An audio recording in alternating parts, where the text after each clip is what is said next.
Hello, everyone. Welcome to our first seminar at Center for Complexity Sciences of 2021. It's our pleasure to have Professor Reka Albert from University of Pennsylvania for this first seminar. And well, she is one of the founders of network science. During her PhD in the late 90s, she made several groundbreaking works. And in later years, she has focused in applying network science to biological networks, and she will tell us more about it during her talk. So please, Reka, the floor is yours. Thank you very much. And yeah, thank you for the opportunity to talk about my group's research. As you have just heard, I've been researching network science in about the last 20 years, and more than 10 of those were focused on biological networks, and more specifically on modeling the dynamics of biological networks. And that's what I would like to tell you about. So we have developed a number of collaborations with experimental groups where we have really two goals. One is to develop specific models of specific systems and make some useful predictions for these specific systems. And the other goal is to make it easier for others to develop models and to simulate these models and gain an understanding of these systems. So I will focus more on the methodological aspects in this talk, although I will also try to stay at kind of a high level conceptual understanding. And I will give brief examples of the specific systems, although I will not have time to go into large detail of these specific systems. And I do welcome questions. I know it's not very easy to ask a question, but if you'd like me to clarify something, I would be really happy, because it's much better to clarify it in time. So let me start. Okay, so generally speaking, we are modeling the dynamics of systems of interacting elements. And of course, right now, this is very broad. And we do have relatively specific systems that we work on, but I do want to say that we work on multiple levels of organization, starting with the ecological level. So I have an ongoing collaboration with an ecologist, Professor Kat Shea, with whom we are modeling how plant pollinator communities form through the interactions of plants with their pollinators. And of course, this is one level of organization, but at cellular levels of organization, molecules interact with each other, form systems, and the cellular behaviors and phenotypes, what the cell does, arise from these interactions. So there is the micro level, the level of the molecules, and the macro level of the cells. So it is generally true that in multiple levels of organization, there is a higher level behavior or phenotype that's an emergent property of the interactions of the lower level elements and their interactions. And here we also understand that these emergent properties arise from the totality of the elements and interactions. So it's not due to any one element or interaction, but also not all the elements and interactions are equally important. And it is important to understand what may be more important. And here it may be elements or patterns of connectivity properties of the network. So we would like to understand what are the key driving patterns. And so for this, we use a network framework. So, okay. So to be a little bit more concrete, so now we will stay at the molecular to cellular level. So cell phenotypes such as motion of the cell or proliferation, division of the cell, or programmed cell death are emergent properties of the molecular interaction network. For example, cell proliferation is an emergent property of growth factor signal transaction pathways, and this is a part of the illustration about the cancer phenotype. So these are a number of growth factor signaling pathways shown, and here showing cell proliferation as one of the outcomes of this signaling, and gene regulation and apoptosis are some other outcomes that are shown in part of this network. So cell proliferation is an emergent property of these growth factor signaling pathways. And cell proliferation that's not normal, cell proliferation in the context of cancer, can arise from the abnormal presence of these factors that would then drive the process in a context where it is not supposed to happen, or it could also come from the deregulation, upregulation in this case, of certain elements of this network. For example, res is such a well-known example. So if we have a network-based dynamic model, we can use this model to trace in this network how signaling propagates. So for example, from the presence of a growth factor, how it goes through the elements and interactions in this system. And also we can use this model to try to stop the propagation. So if this propagation is something that we would not want to happen, what points would be the points where we could stop it from happening and not propagate further? To tell you a little bit more detail about what a dynamic model is and what a network-based dynamic model is, now I'm starting to break it down into steps. So the first step is to synthesize the relevant network. And this network needs to be focused. Right now, it's still not possible to construct a whole genome level network of every interaction among molecules that's then capable to reproduce every cellular behavior. So we are not very close to that. So something more focused, maybe a single behavior that's due to the interaction of 100 molecules or a couple hundred molecules. So we need to synthesize this network, usually not given for us. And my group usually does this based on the literature, so reading the original literature, but it's right now there are large databases as well. So databases can be helpful, and there are people who only use databases. Here, it's very important that the edges, the interactions, need to be as direct as possible, so as close as possible to elementary reactions and interactions. They need to be directed, meaning that they show regulation or information propagation in one direction, and also causal and as mechanistic as possible. So the closer to mechanistic understanding reflected as edges, the better in this case. And if there are no directions to the edges, then that's a problem. That makes the modeling much more difficult. Then we just need to come up with directions, because it's really important. This causal aspect is very important. So each node is characterized with a state or activity that reflects what it is doing in the system. And also it's characterized by a regulatory function that connects the state of its direct regulators to its own future state. So every node will respond to its regulators by changing its state.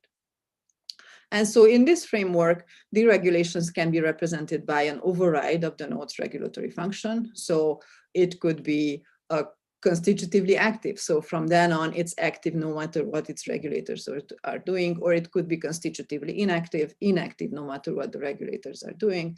And interventions can be similarly represented by fixing the state of a node. So this way, by this natural dynamics of the system and also through the overrides of the system, we can model what happens in the system in time. And key concept here is that the long-term states of the nodes, or sometimes of a subset of the nodes, can be related to the higher level phenotype. So here the technical term is attractor. So we will relate the attractors of the interacting system to the higher level phenotype.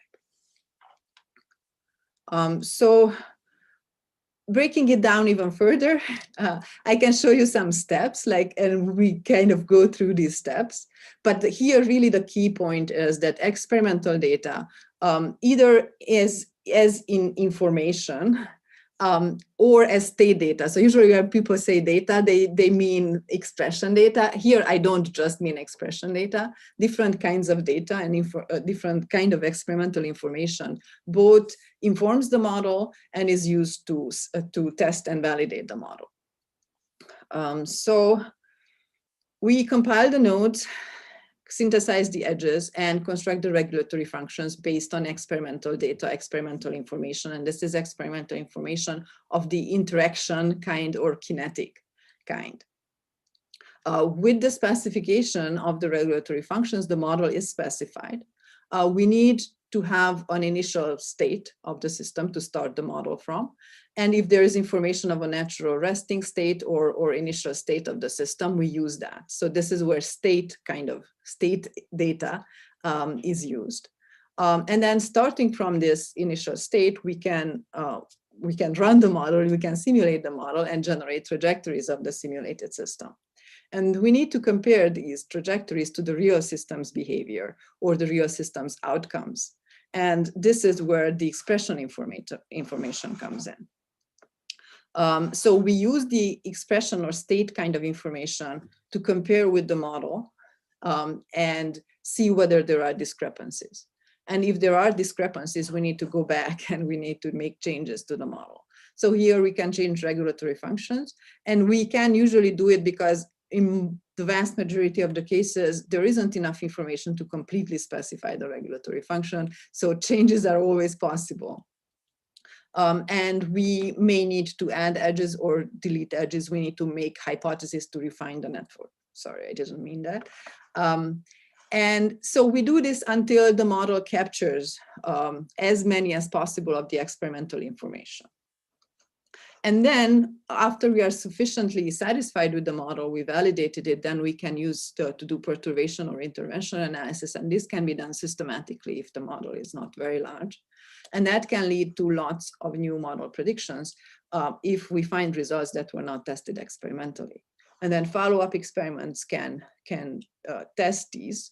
And that can either, if there are discrepancies, that then again, you need to go back and make modifications to the model. And when there are no discrepancies, you have found new biology. So these are kind of the steps, and this is how we go through this. And as you can see, there's a cycle of modeling and experiments. So one thing I do want to say here is that in expressing the regulatory functions, there are choices. And there are lots of factors that enter this choice. And there is no perfect solution and there is no best choice here. So one can model these with differential equations, showing the rate of change of concentrations or other continuous variables of the system. Or one can do a more discrete representation of the states of the system and essentially deal with tables, lookup tables. So again, everyone makes their own choices. And our usual first choice is a discrete model. So you can think of it as tables. So that's where I will tell you more details. And if anyone would like more details about the network construction part, I have some slides which I can show you at the end. So we use discrete dynamic modeling, which means that it is assumed that the states that the elements of the system can take are discrete states categories. So the simplest model has two states, active, inactive. Then you can have a model with three states where you could say low, medium, and high. And you can, of course, have more states, but these are discrete states, and you kind of pre-specify at the beginning how many states you want. And of course, the expression or experimental information determines the more nuanced experimental information you have, the more states you can have. And if you have very little and very qualitative experimental information, then you don't even have enough information to have more than two states. So this kind of discrete dynamic framework was introduced theoretically in the 60s, end of 60s, but as actually applied and fruitfully applied, that was more at around the turn of the century. And there were some really pioneering works by Elena Alvarez Burila and Luis Sanchez and others at the same time around before and around 2000. And this framework is now plenty. It has demonstrated its usefulness and fruitfulness. So we are also using it. So it's our first approach, and sometimes if needed, we also go to continuous modeling. So the regulatory functions generally, you can just think of it as lookup tables, but it's also very helpful to think of the Boolean operators. So even if there are more than two levels, you can always describe it with Boolean operators. And so here the not operator would mean the effect of an inhibitor. So because something is inhibiting the target state will be the opposite of the regulators, or represents independent and independently sufficient regulators. And N represents conditional regulators that need to work together in order to have an effect. So we usually construct these regulatory functions manually or cognitively, but now there are methods, and one very very promising method was developed by my postdoc, David Wooten. This method infers probabilistic Boolean regulatory functions from expression information. And if this function is very close to a deterministic function, it will also give a deterministic form of these. But generally, it doesn't have to be an exact Boolean form. So the different outcomes have different probabilities. So this is almost like a Bayesian model. That's why the name of the software is ODE-based. So in these models, time is an implicit variable. So there is no explicit continuous time. And instead, there are updates, and there is usually an element of randomness, stochasticity in these updates. And this is helpful because one can do replicate simulations, and the end result of those replicate simulations is essentially a continuous variable. So it's not a downside that this is a discrete model. You can have continuous curves as results of this model. So we have now done this in a variety of different systems. And here I just wanted to throw out some citations, really, some papers. So the big systems that we have been continuously working on have to do with signaling in plants, then the immune system, pathogen immune system interactions, and then T-cell survival signaling, cell fate change called epithelial to mesenchymal transition that I will mention, and also signaling in breast cancer, which I will not have time to mention. So in all of these cases, the model did lead to some very specific predictions that were tested experimentally. In many of the cases, the prediction was validated experimentally, and in other cases, the model was refined because there was a discrepancy. So we have completed the cycle between modeling and experiment in all of these cases. So now I want to show you a very, very simple system to show you how the modeling works and what the model is capable of in this like really oversimplified system. So let's say that this is our mock signal transaction network where there is a signal, it's a source node to the system, and there also is a cellular context because context always matters. So I'm just designating another source node as a context. And then we have three nodes in the system, and the regulatory functions are expressed by Boolean functions. So this function is telling us that A will turn on if the signal is on or if B is on. And B will turn on if the context is the right context, it's 1, and also A is on. And C will follow A. So this is a Boolean system. This example system is a Boolean system. The states are on or off or 0 or 1. And these are the Boolean regulatory functions. And let's start the system from an initial condition where the two source nodes are on, and I'm representing that with blue, and the rest of the nodes are off. So following the rules of the system, we know what the next state will be, while potentially A or B are candidates for being able to turn on, and A indeed will turn on because the signal is on, and that's enough. So that satisfies this function. So in the next step, sooner or later, A will turn on. And from here, we can see that B could turn on because its function is now satisfied. Both of its regulators are present. And C only has its sole regulator present. So C could also turn on. We don't know which one will happen first. So this could happen first, or that could happen first. So the trajectories diverge at this point. But if you see from both of these situations, the result will be the same. The remaining node that's not turned on will turn on. So the two trajectories do converge. And at this point, all the nodes will be on. And this will not change anymore. They will stay on. And this is an attractor of the system. The system will not leave this state when it entered this state. So it was very easy to simulate the trajectory in this case. We could do it in PowerPoint. It's slightly more difficult, but it's exactly the same idea to do it in a larger system.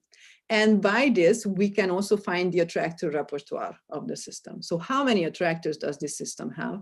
This specific system has 5 attractors. So it has 5 states that if the system reaches, they don't change anymore. And they depend on the value of the source node. So if both source nodes are on, this is the attractor of the system. If the signal is on and the context is off, this is the attractor of the system. There are two attractors in the case where the signal is off and the context is 1. So both of these are possibilities. The system has a choice, and the choice will depend on where the system starts from. And if both of the source nodes are off, then all the nodes will be off. So we can say that this system has 5 attractors, or we can think about what should we consider the phenotype in this case. We should definitely not include the 2 source nodes in the phenotype. They are more like inputs to the system. They are not determinants of the phenotype.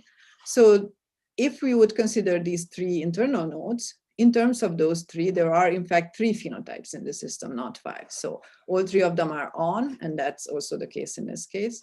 All 3 of them off, and 2 on and 1 off. So that would say that this system has 3 phenotypes. Or we could even just focus on node C, say that's the outcome of the system. And in terms of node C, there are 2 phenotypes in the system. So that's what I meant by a group of attractors can correspond to a phenotype.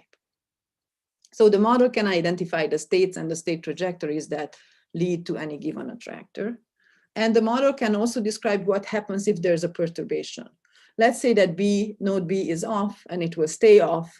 It will not respond to its regulators. So in that case, this is the attractor repertoire of the system. Instead of 4 attractors, instead of 5 attractors, it has 4 attractors. And specifically the multiplicity in this case disappeared. So there is no more bistability in the system. So generally speaking, when it's not as easy as this example, there are 2 ways to analyze the model and find out the repertoire of the system. And one very informative way is to construct the so-called state transition graph. So this is a network whose nodes are the states of the system and edges are the allowed transitions. Is there a question? Yes. Well, one announcement and one question. Announcement is that it seems that the chat on YouTube is down. When I try to post, it just marks errors, and it seems it's a YouTube thing. So if anyone has questions, please go to the C3 Twitter account, which is just C3 UNAM, and reply to the posts which are related to Reka's talk. And then I will be able to see them there, and then I'll transmit to Reka. And I just had a question already from a few slides back that you mentioned that you use the not, and or operators to translate, let's say, the literature data to build the networks. But I was wondering whether in the literature there weren't other operators like XOR that, I mean, I know you can construct them with the other 3, but then the question is just whether for some particular reason the other logical operators do not occur in biological networks, or they do and you just construct them with those 3. Yeah, so the XOR operators, I would say, don't occur in biological systems unless so if you would really go to the elementary reaction level, they don't occur, because it would mean that the same regulator has dual roles of positive and negative regulator. So that doesn't happen. Whenever it happens indirectly. So it is possible that a node has an ambivalent effect on another node through paths, but not direct. So that's why there is no need for XOR operators, and it's an active area of research, of considering, of even indirectly, what's the degree of inconsistency of this dual regulation in biological systems. There is a hypothesis, not hypothesis, a conjecture that it's very rare. So biological systems are very close to being monotone. That's still to be tested. Maybe it's not very rare, but it's definitely, so directly speaking, XOR is we don't need to consider XOR usually. Yes, because also I understand that in biological systems, in biological networks, there's a high degree of canalization of functions. And since my work is more with random Boolean networks, and there we basically don't have any bias for a particular logic function, then very probably we are, let's say, getting results which are not precisely the ones you would expect in biological systems that have that use only a limited set of logical operators and have canalization, and I suppose they have other constraints. Maybe simply the mechanisms for and or are much easier to evolve than for other operators. Yes, I do believe so, because it's so there is a natural interpretation and multiple mechanisms for both the or operator and the and operator. There's a pretty good understanding of that. Yeah, and I definitely agree about the canalization. So my understanding is that nested canalization, so nested canalizing functions are probably the most natural. So they don't have to be, you know, absolutely canalizing, but there is this hierarchy of canalization in the system. Yep, great, thanks. Okay. So yeah, so the state transition graph. So let me show you an example. So this is the state transition graph of our example system in the specific situation where the signal is 0 and the context is 1. So there are 8 states. And so there are 8 nodes in this, and the edges mean the transitions. And this is in the case where one node can change at a time. And here we can clearly see, so we can, in this graph, we can identify the attractors as sync nodes, so nodes that don't have any transitions to other states. So there is a self loop showing that the system stays in this state. So the 2 attractors of this case appear as these terminal nodes of the state transition graph. And we can also identify the basins of attraction, so the states that go into these attractors from the state transition graph as the states that only have paths to the attractors and nowhere else. So here, okay, so this is, so the yellow and the blue are the 2 attractors of the system, and the light yellow is the exclusive basin of the yellow attractor, and light blue is the exclusive basin of the blue attractor, and the gray states here, they can go both ways. And this is because of the stochasticity of timing that I mentioned. So there is a chance for these states to lead to either attractor. So this is great. It's really informative. The problem is that the size scales very badly. So the number of states is 2 to the number of nodes in the system, and the number of edges in the state transition graph is n times that many. So that's a lot. So for large systems, this is unfortunately not a good way to go forward. So what I will show you as an alternative is the analysis of a network that integrates the original interaction network and the regulatory functions. And so that's, technically speaking, it's a logic hypergraph. It's not just a network, it's a hyper network, but it's still in complexity. It's about twice as complex than the original network. It's not exponentially more complex. That's a big part of it. So it's an algebra. Its complexity increases algebraic. And as I will show you, and that's really the key point of my talk, is that essentially network analysis of the system can give you the attractors and also the trajectories that lead to these attractors. So what is this network? So we named this the expanded network. You could also call it logic expanded network. So it's an integration of not just who is the regulator of whom, because that's the only thing that the original network shows, but also in what way. And essentially it integrates the logic gates into the system. It also integrates the number of states that each node can have. So essentially for each node of the system, because this is a discrete dynamic model, we know that there will be a finite number of states, and we add as many virtual nodes as many states it can have. So if a node can have states 0, 1, 2, we will have 3 virtual nodes, so as many states it can have. So we can just call them A equals 2, A equals 1, A equals 0. The AND gates will be represented by hyper edges. So there are multiple starting points. So everything that's in the AND gate will be the starting point of the hyper edge. And for simplicity, we will show those as with composite nodes. So we will kind of flatten out the hyper edge. And so the great benefit of this representation is that each edge or each hyper edge represents logic sufficiency in this. So let's look at our simple system and make it even simpler by saying that the context is 1. So I took away one of the nodes. And so the resulting system now has a simpler expression for node B. And so for this version of the system, this is the expanded network. It's made up of 2 pieces. One, it just happens. So for this example, it's made up of 2 pieces. It doesn't have to be. One piece is consists of the nodes that represent the state 1, and the other represents the state 0 of all the elements. And so here, this edge means that the on state of the signal is sufficient to maintain the on state of node A. There is also another edge coming into node A, which says that the on state of B is also sufficient to maintain the state of A. And of course, we can read that off. That it was here in the functions. That's what the OR function between these 2 regulators means. It means that each of them individually is sufficient to maintain the on state.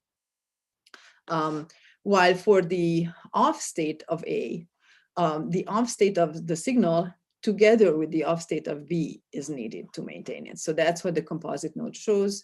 This is an AND gate here between these. So essentially, by looking at the edges and hyperedges of the system, we can find all the sufficient relationships in the system, all the logic sufficiencies. So here, one thing that we can notice is that there is a positive feedback loop in the original network, and there also is a positive feedback loop in the expanded network. This says that these nodes can mutually sustain each other. And that is the key feature of the next concept that I will tell you about, and that's the stable motif. A stable motif is a cyclic sufficiency relationship. So more technically, it's a consistent, strongly connected component of the logic hypergraph. So by strongly connected component, I mean that it has feedbacks in it. Consistent is that it means that it's a positive feedback loop. It's not a negative feedback loop. So there needs to be logic consistency between those. So what's important is that the stable motifs arise from positive feedback loops in the interaction network, and also that the stable motif can be identified by a pretty straightforward network analysis of the logic expanded network. So there is a network definition which we can use to identify all stable motifs. And why are they important? They are important because the nodes of a stable motif can maintain an associated steady state regardless of the rest of the network. So this network is telling us about a state. There is an associated state, and if those nodes of the stable motif enter that state, they will stay in that state no matter what happens in the rest of the system. So these nodes trap the whole system into a subspace of its whole state space.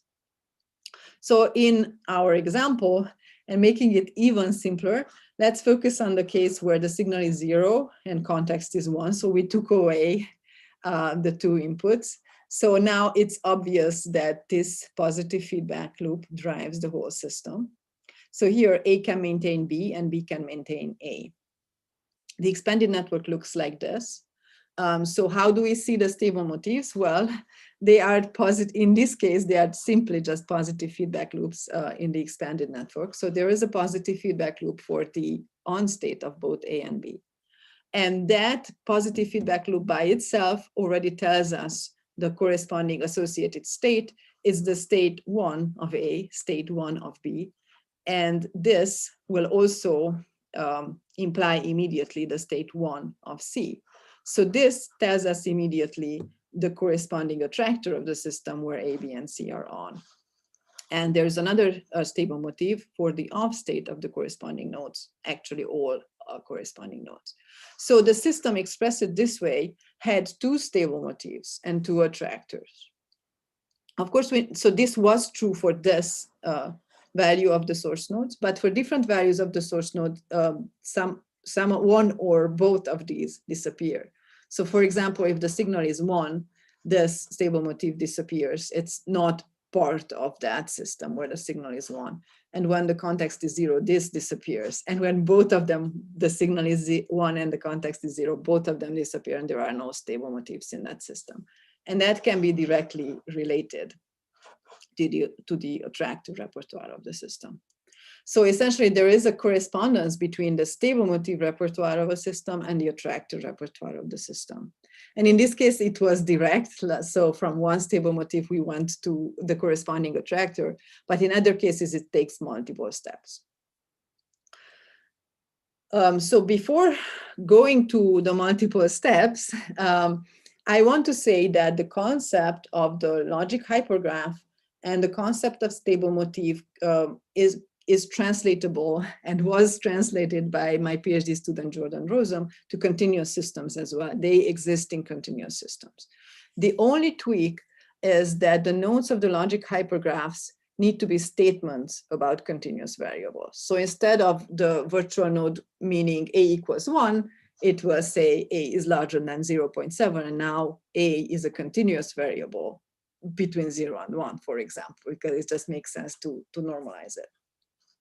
So this exactly the same way, one can have a positive feedback loop between two statements like this, and that is a stable motif in the continuous system as well.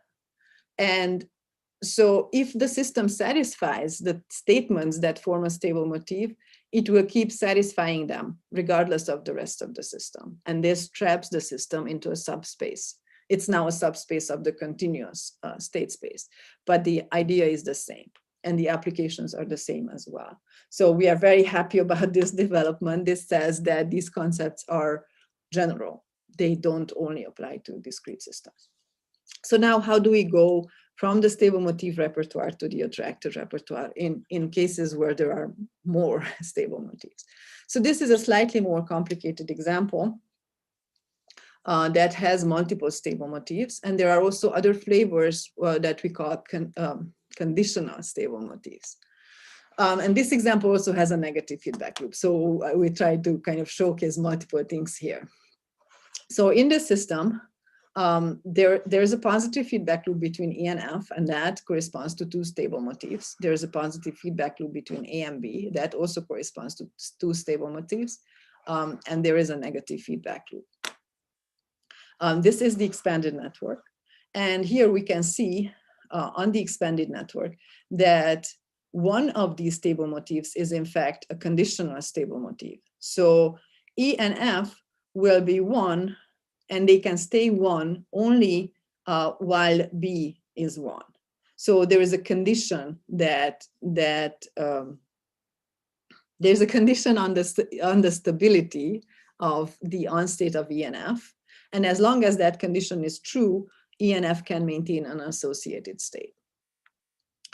So the way to go from the stable motif repertoire of the system to the attractor repertoire of the system is to start from the independent stable motifs and then focus on one stable motif, simplify the system according to the stable motif already having been adopted the associated state, and then see whether the simplified system has more stable motifs.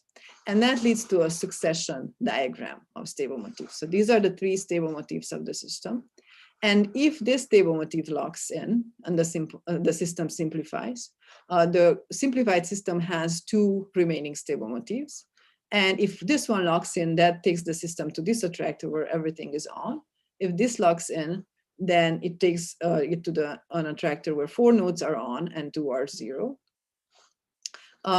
If we start from this, so now we start again from the original system and assume that this stable motif locks in, there are 2 choices as well. One of the choices leads to the same attractor that we have seen before, and another choice leads to a 3rd attractor.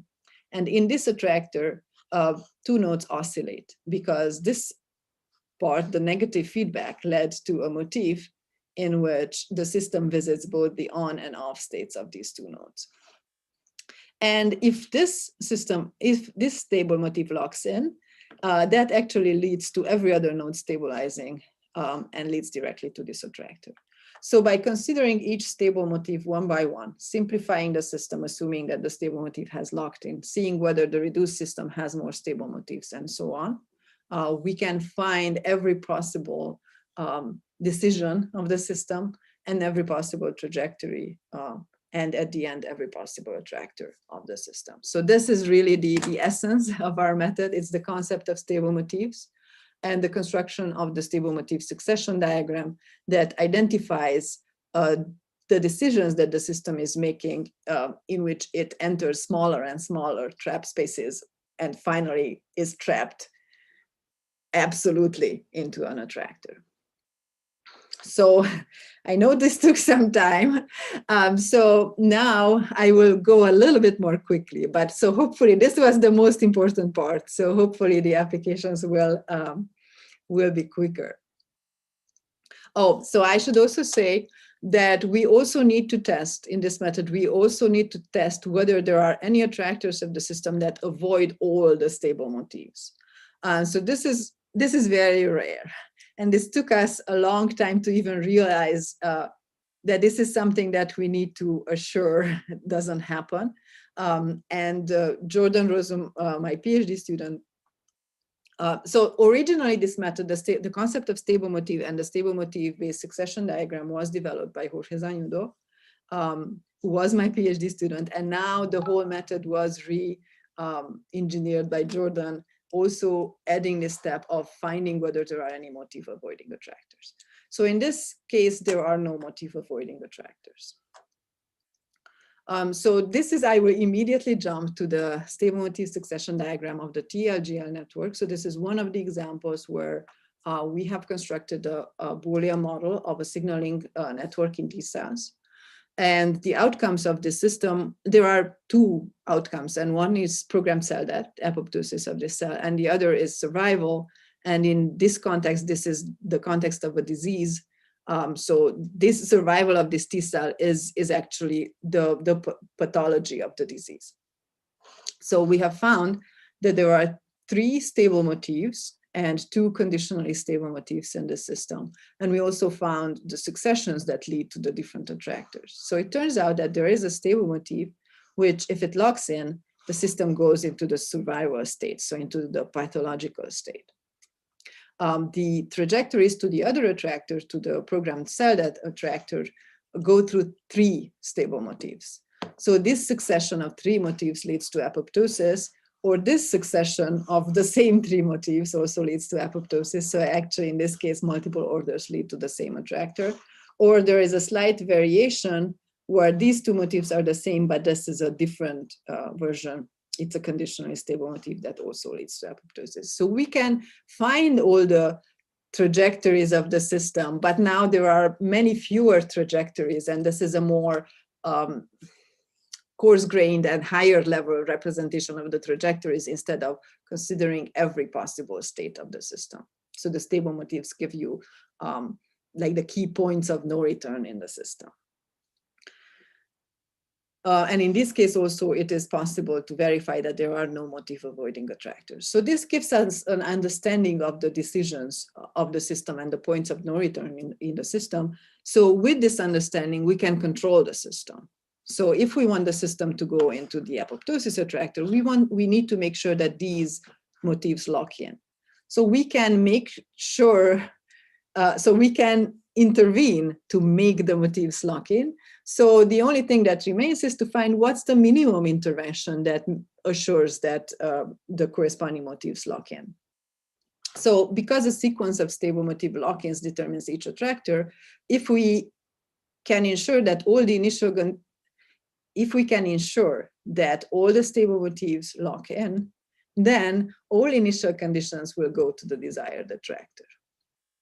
So in the case of this succession, we know that this succession of 3 motifs leads to the apoptosis attractor. So, but it doesn't mean that we need to explicitly intervene in all 3 motifs. And we see that there is no branching. So there are no multiple choices in these cases. And also, in order to control a motif, we may not need to control all the nodes. And in this specific case, actually, it's enough to control a single node. So setting this node in the off state is a driver of this stable motif. This stable motif will lock in. And because there are no other choices, these other motifs will follow like dominoes as well. So here, a single intervention will make this whole sequence and will drive the system into apoptosis. And in the other case, in the leukemia case, it was even simpler because a single stable motif was enough to lock in. So that also has a single node driver. So this shows us why, in some cases, a single intervention of a single node can lead the system into an attractor. So the intervention does not need to be permanent. It just needs to be sustained long enough to lock in the respective stable motif. So these interventions now are implemented in Jordan's stable motif code that's available on GitHub, and the paper is under review. So at some point the paper will also be published, but the GitHub page already works. So both the stable motif identification, attractor identification, and control are all implemented in this code. So to give an example, I want to tell you about this cell fate change called epithelial to mesenchymal transition.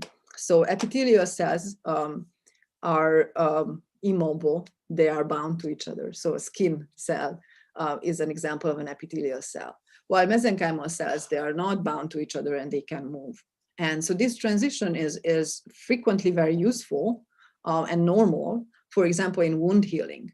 But it is abnormal in the case of cancer cell metastasis. So if it was an epithelial cancer, if the cancer cell undergo this transition, then they can move, they can get into the bloodstream and ultimately lead to metastasis.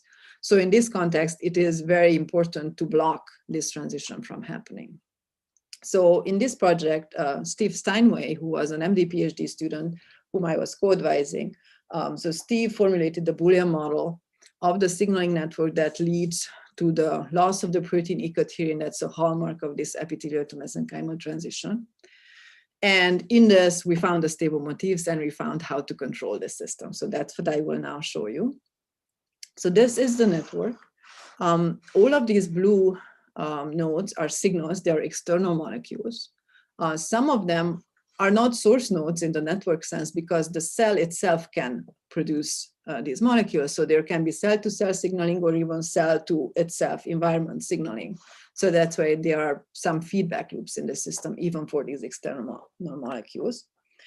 These green nodes here are transcription factors. They are down-regulating ecotherine, and the down-regulation of ecotherine is our outcome node in this case. There are lots of feedbacks in the system. So potentially the size and number of stable motifs can be large. And so what happens is finding the stable motifs that correspond to this transition. They are relatively small, but there are many of them. There are 8 stable motifs associated to the transition and to the mesenchymal state. I'm showing 4 of them. And the stable motif is both a network motif and a corresponding state. So the colors show the corresponding state. So if the node is shown in blue, then it's off in the stable motif. And if it's yellow, then the node is on in the stable motif. So there are overlaps between these stable motifs, and it turns out there are also logic sufficiency relationships between these stable motifs. So it's very easy to lock in a stable motif. So a corresponding sustained state of any one of 29 nodes will activate at least one of the stable motifs. Any stable motif can activate any other stable motif, and all the stable motifs lead to the activation of the outcome. So this is the simplest version of the sufficient relationships in the system, which is showing that all the signals are sufficient for all the stable motifs, all the stable motifs are sufficient for all the other stable motifs, and all the stable motifs are sufficient for the outcome. So this mesenchymal state and the state transition is very robust in the system. And this representation we call the logic backbone of the transition is the work of Parul Maheshwari. So this just then stands to reason that it's very difficult to block this transition. So the most natural intervention that one can think of is to block the node SMAD. Some people thought that this would work. Well, it would block 2 stable motifs, but these stable motifs would be fine. So it is not enough to block this node. But fortunately, a combination of this intervention plus blocking of another node is sufficient. So our analysis shows that simultaneous knockout of SMAD and RAS, for example, and a couple other possibilities there would suppress the epithelial to mesenchymal transition driven by the upregulation of TGF-beta. And Steve Steinway verified this prediction experimentally. So he did lots of experiments with siRNA, which I'm not showing here, but it did validate this prediction.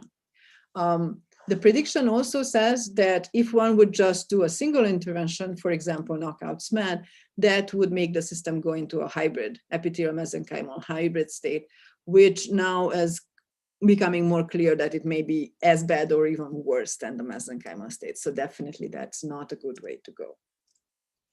And if we wanted to reverse the transition, so not just block the transition, but induce the reverse process, so make the cell an epithelial cell, it would take much more.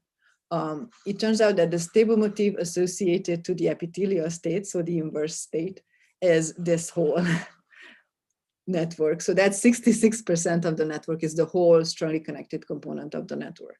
But in order to drive it, you don't need to drive all of these nodes. You need to drive 5 nodes. So combinations of 1 node per yellow region is what it takes to make the system go into the epithelial state. So it's much more difficult to reverse the transition than to prevent it. So a corollary of this is, I think, very important. And that has to do with the effectiveness of targeted therapy. So let's say that a deregulation of a node has driven a pathological outcome. And by that, I'm showing this by the simplified illustration of a growth factor network. So in this case, if there is no growth factor present, there is no proliferation. All of these nodes are inactive. That's what the blue state represents. And then let's see, in this case, there is a positive feedback loop, but it's not a stable motif in this case. Let's say that a deregulation of this node PI3 kinase, this actually does happen in a cancer, activates the system, the activation propagates, and it leads to uncontrolled proliferation. The cause was the deregulation of PI3 kinase. So the targeted therapy says that by inhibiting the cause, one would revert the whole process. But that's not the case if there are stable motifs involved, because stable motifs are independent of the rest of the system. And this state of these nodes is a stable motif. So this has locked in, and if it has locked in, it will stay the same. So even if PI3 kinase is inhibited and the rest of nodes deactivate because of this inhibition, the stable motif stayed, and at least an intermediary level of proliferation will still happen. So in order to make the proliferation disappear, one would need a second intervention. One would need to intervene directly into the stable motifs, for example, like this. So if there are stable motifs in the system, stable motifs work like memory. They are like, theoretically speaking, in a model, they are irreversible. In reality, they may not be irreversible, but they are very close to being irreversible. They need to be taken into account, because it is not true that taking away the cause of something will also take away the effect. So I will skip my other example, and I will go directly to the conclusions. So, so our general program was to represent collective behaviors as attractors of information propagation on a network, and then find out which connectivity patterns of the network are critical to each attractor. And we have found one such connectivity pattern that we believe is critical, and that's the stable motif. And our methodologies apply to discrete or continuous dynamics. And so we found that positive feedback loops are important candidate fate drivers. And if these positive feedback loops are also stable motifs, then they are fate drivers. And the same network allows multiple fates that are mutually exclusive. And that's the attractor repertoire of the system. And by finding the stable motif repertoire of the system, we can map the attractor repertoire of the system.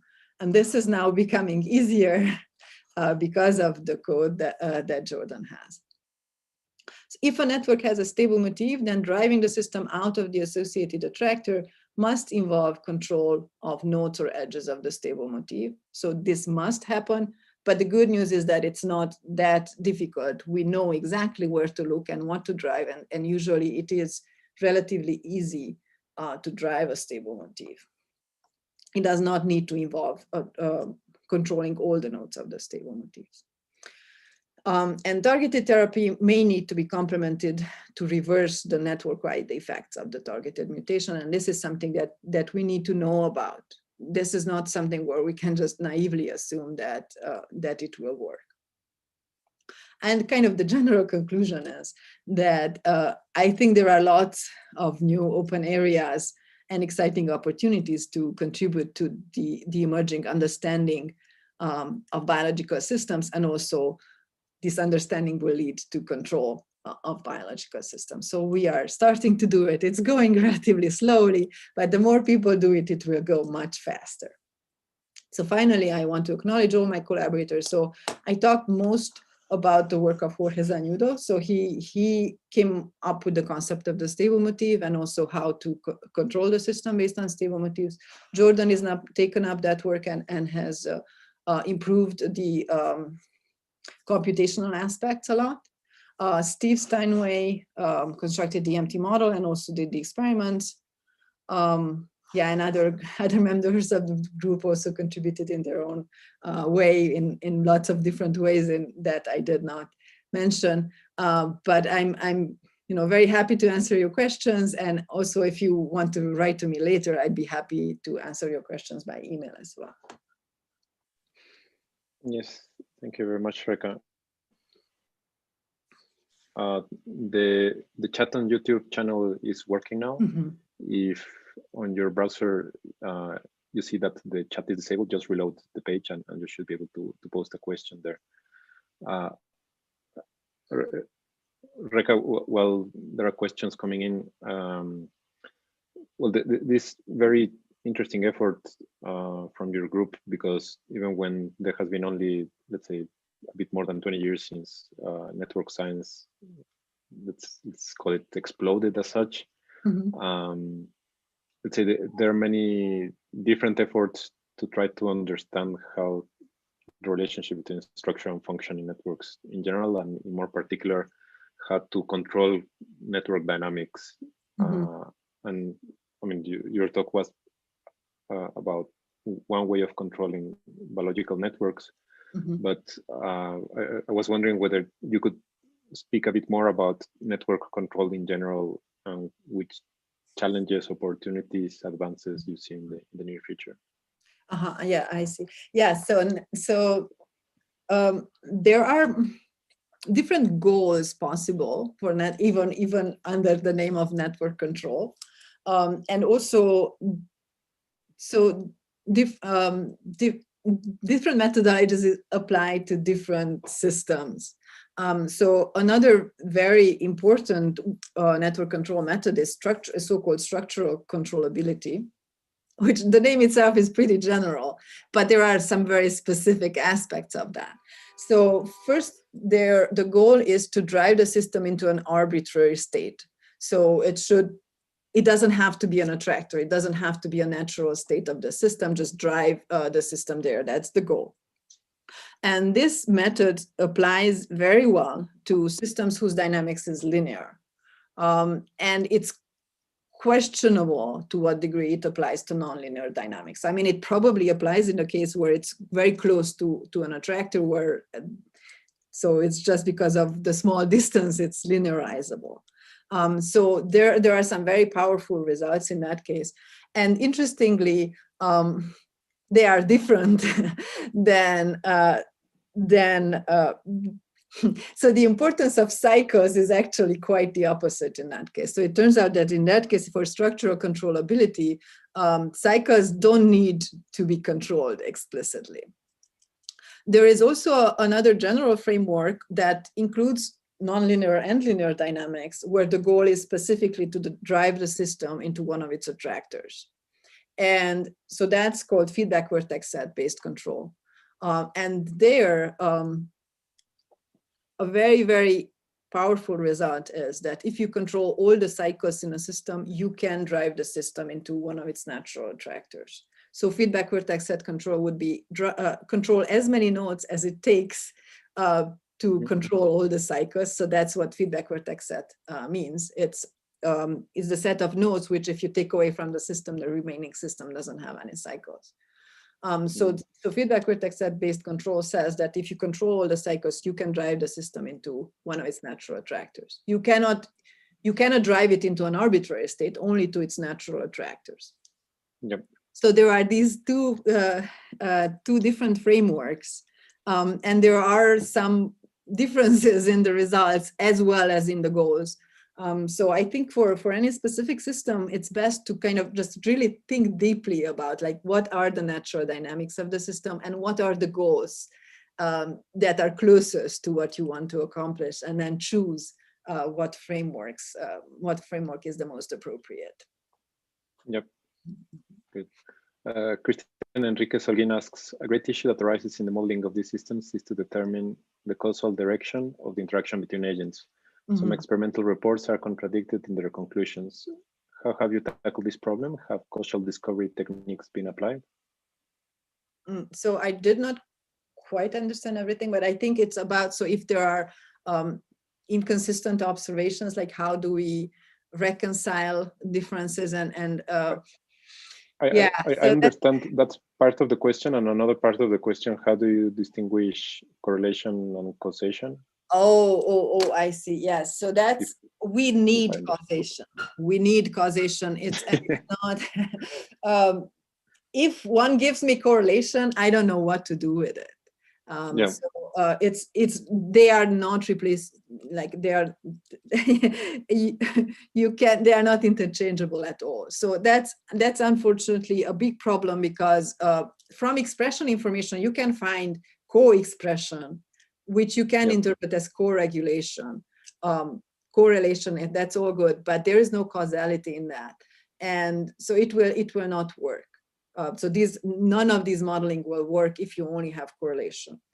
So my suggestion is for those cases is to try to find who might be the regulators that are these shared regulators of groups. So from the co-expression or co-regulation analysis, you can find whole groups of genes that seem to work together, or they are regulated by the same transcription factor. So try to find the transcription factor that might be regulating them, and introduce causality that way. Because without causal information, none of this will work. Yes, I guess that's... Yeah, oh, I see. So the other part was the contradictory information. Yeah, so that's why it's very important to have as collaborators experts, because they can help decipher and kind of help us say, I believe this one and that probably I don't believe. But it's not something that we can do as non-experts. It really needs that domain expertise to decide. Yes, you basically have to trust the experimental data, and if the experimental data is wrong, then there's not much you can. Yeah. And also there have been some, for example, probabilistic networks that Ilya Shmulevich has worked with when you don't have enough data. So let's say if you lack some experimental data, then instead of taking an arbitrary decision, then you just use probabilistic networks. I don't know whether you've had to use similar decisions. We are starting to, because of this this algorithm that my postdoc David Wooten developed. So there he's using actual expression information, and if that expression information is not showing a single function with certainty, then it will become a probabilistic function. The analysis is more challenging with probabilistic functions because there are no longer any attractors. Like no attractor is like perfect attractor because of the probabilities, there's always a chance of escaping. So then instead of saying that this is an attractor, we can say this is a quasi-attractor because there are so many more paths going in than going out. Then the same interventional analysis works on this relative level that, you know, when you intervene this way, the attractor is stabilized. So David is working out all of this. So we will probably do it more and more often. Yep. It seems that it's a good way of allowing uncertainty. Yes, because at the end, even if you have a quasi-attractor or also so-called loose attractors, it's, let's say, you don't know exactly where the dynamics will go, but it's anyway a subset of the state space, and usually a very small subset, so you can work with that somehow. Yes, even if you don't know precisely the trajectory within that subset. Yeah, and we are also very interested in seeing what would be the correspondent of a stable motif. So a stable motif, again, needs deterministic functions, but yeah, stable enough motif. And so we are thinking about this. What it would, but I think the idea is still the same. There are still trap spaces that get narrower and narrower. It's just they are not absolute. They can have some leakage. Yeah, and I suppose also, since you would be able to regulate how much uncertainty, I don't know whether it's the right word, but let's say how much probabilistic behavior you have in a network, then you can fine tune how deterministic or how probabilistic. And I suppose if it's closer to the deterministic and just a bit of probabilistic, then it's let's say easier to do the analysis than if it's like fully probabilistic, and then let's say many other things can happen. Yes, absolutely. Yeah, so in David's recent work, I mean, he is like now developing and applying much more data-based methods of developing the model. So he just decided, so if something is close to being deterministic, then just replace it with the deterministic version. But if the uncertainty is large, then keep it probabilistically. Yeah. Well, okay. Thank you very much, Reka. It was a very interesting talk. Okay. And, I'm glad you liked it. And again, so if anyone has any questions later, or, you know, you can, so you can find all my papers, and probably the best is to go to my Google Scholar. And then you can also follow up my collaborators if you want to contact them. Like, I'm sure Jorge will be very happy to answer any questions. So, but definitely any follow-ups, I really welcome them. Yes. Well, thank you very much.